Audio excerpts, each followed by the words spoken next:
उनके भाई को आपने अपने साथ कैसे कर लिया, लक्ष्मण सिंह जी को? दिग्विजय सिंह जी के भाई आपके साथ में खड़े हैं।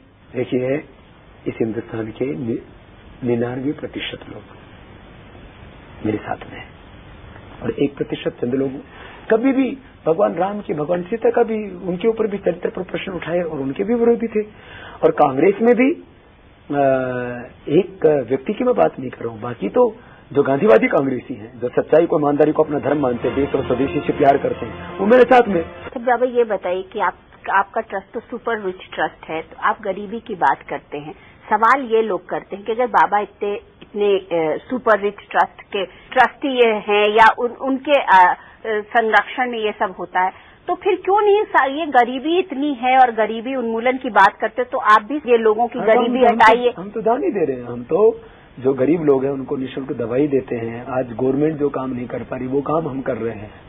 जो है गवर्नमेंट का जो बजट देखेंगे तो हंसी आएगी। गवर्नमेंट ने जो बजट बनाया है हेल्थ के लिए, वो गवर्नमेंट का बजट है 26,760 करोड़ रुपए का, और उसमें ये 120 करोड़ लोगों के स्वास्थ्य के लिए उसको खर्च किया जाता है, तो 18 रुपए 58 पैसे मासिक आएगा एक व्यक्ति के हिस्से में। एक दिन 61 पैसे में मिलेगा उसको बीपी की, शुगर की, कोलेस्ट्रॉल की गोली मिल जाएगी। सरकारों ने जो बजट बना रखे तो बजट के नाम पर देश के लोगों के साथ में भद्दा मजाक करती है।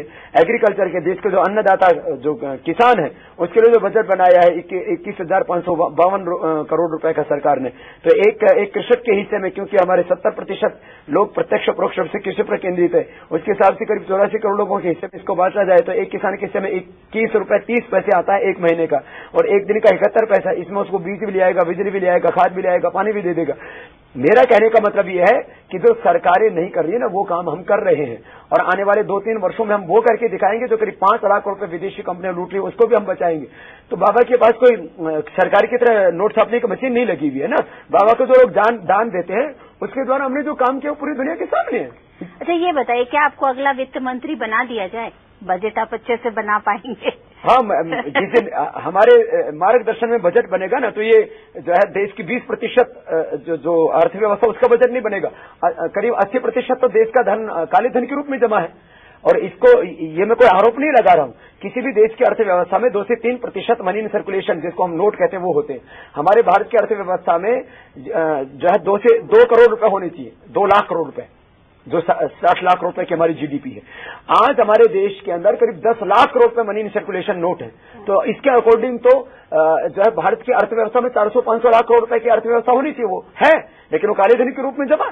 तो मैं इस बात को कह रहा हूं कि यदि हमारे मार्गदर्शन में बजट बनेगा ना, तो फिर ये देश में लूट नहीं होगी, फिर ये इस देश में अंधेरा नहीं होगा, फिर बजट के नाम पर लोगों को जो है ये क्या कहते हैं, मजाक नहीं होगा। ये तो पूरा का पूरा, मैं तो कह रहा हूं ना, पूरा पॉलिटिकल सिस्टम चेंज होना चाहिए। और ये मैं नहीं कह रहा हूं, अब ये देश के 100 करोड़ से ज्यादा लोग करें, आप किसका मुंह बंद करेंगे? बाबा रामदेव का तो तुम कोई कहता है कि बाबा को सरकारों का ताकत क्या नहीं पता है। अरे मैंने कहा, जनता की ताकत, सत्य और ईमानदारी की ताकत, उससे देश चलता है, उससे लोकतंत्र चलता है। ये बताइए कि आप 2014 में खुद चुनाव लड़ेंगे कि नहीं लड़ेंगे? ये सवाल सभी पूछ रहे हैं। न मैं कोई चुनाव लड़ूंगा, न कोई राजनीतिक पद लूंगा, लेकिन अपने संन्यास धर्म के साथ अपने राष्ट्र धर्म को भी निभाऊंगा, क्योंकि इस देश के लोगों का चरित्र निर्माण करना वह अपनी बहुत बड़ी मैं जिम्मेदारी मानता हूं।